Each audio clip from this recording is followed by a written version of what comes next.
Hello दोस्तों। आज हम शिव पुराण के अनुसार रावण के जन्म के बारे में जानेंगे।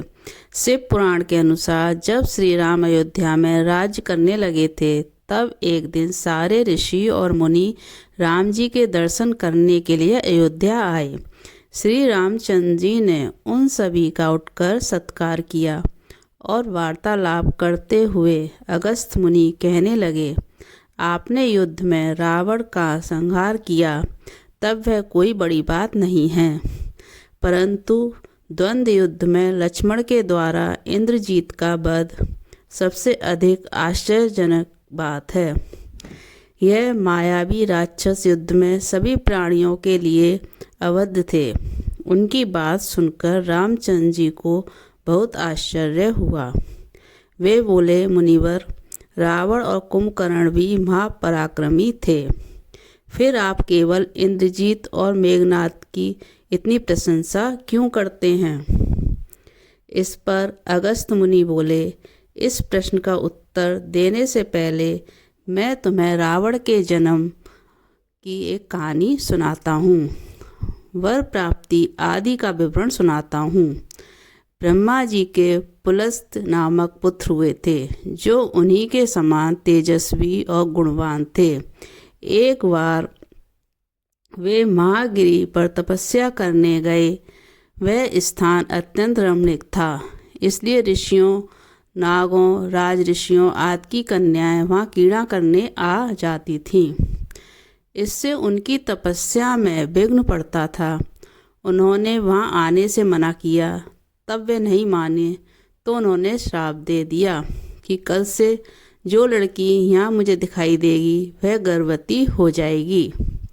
शेष सब कन्याओं ने तो वहाँ आना बंद कर दिया, परंतु राज ऋषि तृणबिंदु की कन्या श्राप की बात से अनजान होने के कारण उस आश्रम में आ गई और महर्षि के दृष्टि पड़ते ही गर्भवती हो गई। जब वह तृणबिंदु को यह बात मालूम हुई तो उन्होंने अपने कन्या को पत्नी के रूप में महर्षि को अर्पित कर दिया। इस प्रकार विश्वा का जन्म हुआ, जो अपने पिता के समान वैदिक और धर्मात्मा हुआ। महामुनि भारद्वाज ने अपनी कन्या का विवाह विश्वा से कर दिया। उनके वैश्रम नामक पुत्र हुआ। वह भी धर्मात्मा और विद्वान था। उसने भारी तपस्या करके ब्रह्मा जी को प्रसन्न किया और यह यम, इंद्र तथा वरुण के सदृश लोकपाल का पद आया। फिर उसने त्रिकुट पर्वत पर बसी लंका को अपना निवास स्थान बनाया और राक्षसों पर राज्य करने लगा। श्री राम ने आश्चर्य से पूछा, तो क्या कुबेर और रावण से भी पहले लंका में मांस भक्षी राक्षस रहते थे? फिर उनका पूर्वज कौन था? यह सुनने के लिए मुझे कौतूहल हो रहा है। मैं यह जानना चाहता हूँ। तब अगस्त्य जी बोले, पूर्व काल में ब्रह्मा जी ने अनेक जल जंतु बनाए और उनसे समुद्र के जल की रक्षा करने के लिए कहा। तब उन जंतुओं में से कुछ बोले कि हम इसका रक्षण करेंगे, अर्थात रक्षा करेंगे, और कुछ ने कहा कि हम इसका यक्षप पूजा करेंगे। इस पर ब्रह्मा जी ने कहा कि जो रक्षप करेगा वह राक्षस कहलाएगा और जो यक्षण करेगा वह यक्ष कहलाएगा। इस प्रकार वे दो जातियों में बट गए। राक्षसों में हेत और प्रेहित दो भाई थे। प्रेहित तपस्या करने चला गया, परंतु हेत ने भैया से विवाह किया, जिससे उसके विदुकेश नामक पुत्र उत्पन्न हुआ। विदुकेश के सुकेश नामक पराक्रमी पुत्र हुआ। सुकेश के माल्यवान, सुमाली और माली नामक 3 पुत्र हुए। तीनों ने ब्रह्मा जी की तपस्या करके यह वरदान प्राप्त कर लिए कि हम लोगों का प्रेम अटूट हो और हमें कोई अपराजित ना कर सके। वर पाकर वे निर्भय हो गए और सुरों असुरों को सताने लगे। उन्होंने विश्वकर्मा से यह अत्यंत सुंदर नगर बनाने के लिए कहा। इस पर विश्वकर्मा ने उन्हें लंकापुरी का पता बताकर भेज दिया। वहाँ वे बड़े आनंद के साथ रहने लगे। माल्यवान के वज्र मुठ विरूपाक्ष, दुर्मुख, सुप्तंग, यज्ञकोप, मत और उन्मत्त नामक 7 पुत्र हुए। सुमाली के प्रेहस्थ, अकंपन, विकट, कालिकामुख, धूम्राक्ष, दंड, सुपार्श, सहाद, प्रधप्स, भारकर्ण नाम के 10 पुत्र हुए। माली के अनल, अनिल, हर और संपाति नामक 4 पुत्र हुए। ये सब बलवान और दुष्ट प्रकृति होने के कारण ऋषि मुनियों को कष्ट दिया करते थे। उनके कष्टों से दुखी होकर ऋषि मुनिगण जब भगवान विष्णु की शरण में गए तो उन्होंने आश्वासन दिया कि हे ऋषियों, मैं इन दुष्टों का अवश्य नाश करूंगा। जब राक्षसों को विष्णु के इस आश्वासन की सूचना मिली तो वे सब मंत्रणा करके संगठित हो माली से सेनापतित्व में इंद्रलोक पर आक्रमण करने के लिए चल पड़े। समाचार पाकर भगवान विष्णु ने अपने अस्त्र शस्त्र संभाले और राक्षसों का संहार करने लगे। सेनापति माली सहित बहुत से राक्षस मारे गए और शेष लंका की ओर भाग गए। जब वे भागते हुए राक्षसों का भी नारायण संहार करने लगे तो माल्यवान कुद्र होकर युद्ध भूमि में लौट पड़ा। भगवान विष्णु के हाथों अंत में वैवी काल का ग्रास बन गया। शेष बचे हुए राक्षस सुमाली के नेतृत्व में लंका को त्याग कर पाताल में जा बसे और लंका परायत कुबेर का राज स्थापित हुआ। अब मैं तुम्हें रावण के जन्म की कथा सुनाता हूँ। राक्षसों के विनाश से दुखी होकर सुमाली ने अपने पुत्री केकसी से कहा कि पुत्री, राक्षस वंश के कल्याण के लिए मैं चाहता हूँ कि तुम परम पराक्रमी महर्षि विश्रवा के पास जाकर उनसे पुत्र प्राप्त करो। वही पुत्र हम राक्षसों की देवताओं से रक्षा कर सकता है। अगस्त मुनि ने कहना जारी रखा। पिता की आज्ञा पाकर केकसी विश्रवा के पास गई। उस समय भयंकर आंधी चल रही थी, आकाश में मेघ गरज रहे थे। केकसी का अभिप्राय जानकर विश्रवा ने कहा कि भद्रे, तुम इस कुबेला में आई हो, मैं तुम्हारी इच्छा तो पूरी कर दूंगा, परंतु इससे तुम्हारी संतान दुष्ट स्वभाव वाली और क्रूर कर्म होगी। मुनि की बात सुनकर केकसी उनकी चरणों में गिर पड़ी और बोली कि भगवान, आप ब्रह्मावादी महात्मा हैं, आपसे मैं ऐसी दुराचारी संतान पाने की आशा नहीं करती, अतः आप मुझ पर कृपा करें। केकसी के वचन सुनकर मुनि विश्रवा ने कहा कि अच्छा, तो तुम्हारा सबसे छोटा पुत्र सदाचारी और धर्मात्मा होगा। इस प्रकार केकसी के 10 मुख वाले पुत्र का जन्म हुआ, जिसका नाम 10 ग्रीव रखा गया। उसके पश्चात कुंभकर्ण, शूर्पणखा, विभीषण के जन्म हुए। 10 ग्रीव और कुंभकर्ण अत्यंत दुष्ट थे, किंतु विभीषण धर्मात्मा प्रकृति का था। अपने भाई वैश्रवण से भी अधिक पराक्रमी और शक्तिशाली बनने के लिए 10 ग्रीव ने अपने भाइयों सहित ब्रह्मा जी की तपस्या की। ब्रह्मा के प्रसन्न होने पर 10 ग्रीव ने मांगा कि मैं गरुण, नाग, यक्ष, दैत्य, दानव, राक्षस तथा देवताओं के लिए अवध हो जाऊं। ब्रह्मा जी ने तथास्तु कहकर उसकी इच्छा पूरी कर दी। विभीषण ने धर्म में अविचलित मति का और कुंभकर्ण ने वर्षों तक सोते रहने का वरदान पाया। फिर 10 ग्रीव ने लंका के राजा कुबेर को विवश किया कि वह लंका छोड़कर अपना राज उसे सौंप दे। अपने पिता विश्रवा के समझाने पर कुबेर ने लंका का परित्याग कर दिया और रावण अपनी सेना, भाइयों तथा सेवकों के साथ लंका में रहने लगा।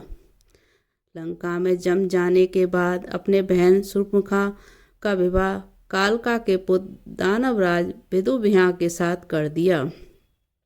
उसने स्वयं दित्य के पुत्र मय की कन्या मंदोदरी से विवाह किया, जो हेमा नामक अप्सरा के गर्भ से उत्पन्न हुई थी। विरोचन कुमार बलि की पुत्री वज्रज्वाला से कुंभकर्ण का और गंधर्वराज महात्मा शैलुष की कन्या शर्मा से विभीषण का विवाह हुआ। कुछ समय पश्चात मंदोदरी ने मेघनाथ को जन्म दिया, जो इंद्र को परास्त कर संसार में इंद्रजीत के नाम से प्रसिद्ध हुआ। सत्ता के मद में रावण उच्छृंखल हो देवताओं को, ऋषियों, यक्षों और गंधर्वों को नाना प्रकार से कष्ट देने लगा। एक बार उसने कुबेर पर चढ़ाई करके उसे युद्ध में पराजित कर दिया और अपनी विजय की स्मृति के रूप में कुबेर के पुष्प विमान पर अधिकार कर लिया। उस विमान का वेग मन के समान तीव्र था। वह अपने ऊपर बैठे हुए लोगों की इच्छा अनुसार छोटा या बड़ा रूप धारण कर सकता था। विमान में मणि और सोने की सीढ़ियाँ बनी हुई थीं और तपाए हुए सोने के आसन बने हुए थे।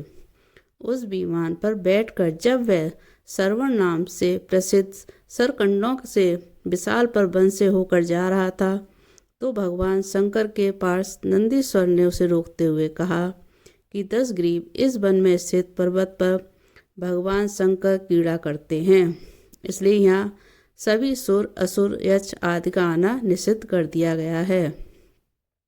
नंदीश्वर के वचनों से क्रुद्ध होकर रावण विमान से उतरकर भगवान शंकर की ओर चला। उसे रोकने के लिए उसने थोड़ी दूर पर हाथ में सूल लिए नंदी दूसरे शिव की भांति खड़े हो गए। उनका मुख बानर जैसा था। उसे देखकर रावण ठाका मारकर हंस पड़ा।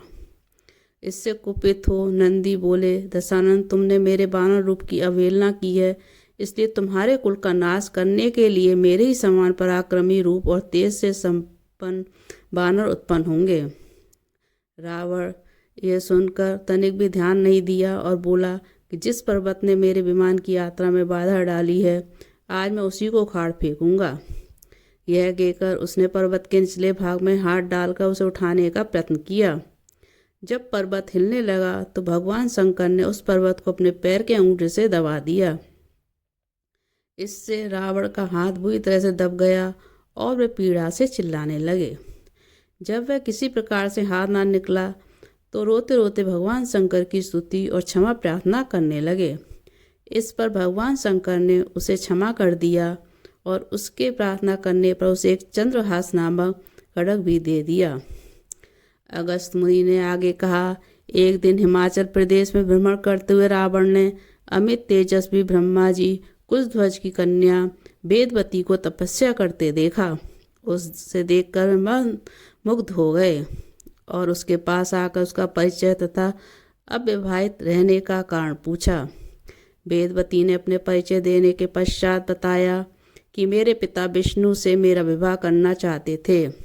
इससे क्रोध होकर मेरी कामना करने वाले दैत्यराज शंभु ने सोते में उनका वध कर दिया।